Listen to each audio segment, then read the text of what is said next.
دايما الحظ ما بيقفش في صف الزمالك في البطوله الافريقيه او في اي مناسبات. ازاي يا عم الحاج اللي انت بتقوله ده؟ هقول لك ازاي.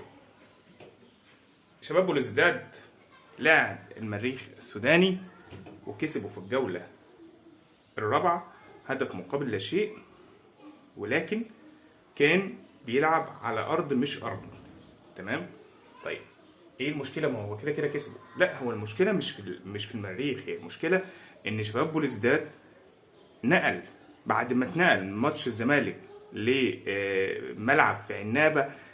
بيبعد مسافة قطر كده، رحلة قطر 6 ساعات، فده بيتعب الجماهير. فعقبال ما الجماهير تخش الملعب ويحصل دخلات وحاجات وي الجماهير بتبقى تعبانة مرهقة، ما بيبقاش فيها تأثير كبير على المنافس.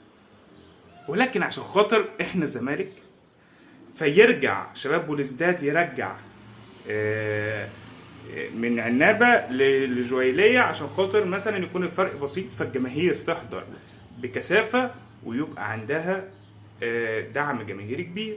طيب ده حقهم، ما عندناش مشكله، ولكن انا بكلمك على حظ الزمالك يا اخويا، انا مش بكلمك على الحق ولا مش الحق، ده انا بكلمك على حظ الزمالك. يعني لو لعبنا في عنابه وكان ممكن نقول ان الجماهير هتبقى عندها مفيش حماس شويه من كتر التعب او المواصلات اللي بيروحوها، هيبقى ساعتها الزمالك عنده افضليه شويه. مش هتبقى الافضليه الكامله، ولكن هيبقى مفيش ضغط جماهيري. ولكن دلوقتي خلاص المباراه هتبقى مصيريه بالنسبه للزمالك وبالنسبه لشباب بلوزداد.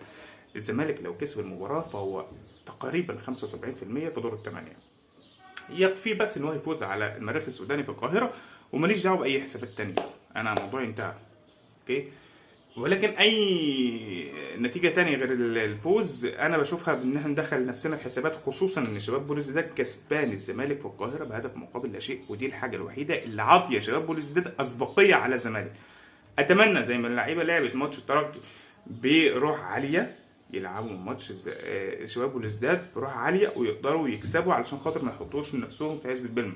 طب احنا كسبنا في الجزائر، احنا كسبنا مولودية الجزائر من سنتين في الجزائر، ومفيش اي مشكله بالنسبه لنا.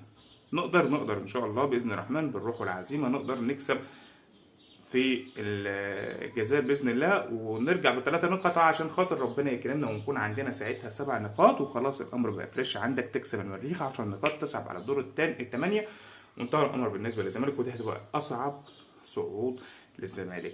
ولو الزمالك صعد ان شاء الله باذن الرحمن على شباب بوليسداد، هيبقى الزمالك هيروح في حته تانية في البطوله دي، وممكن يوصل للنهائي، وقد تكون البطوله الاعظم في تاريخ الزمالك، ويقدر يكسب الزمالك زي ما حصل على الكونفدراليه.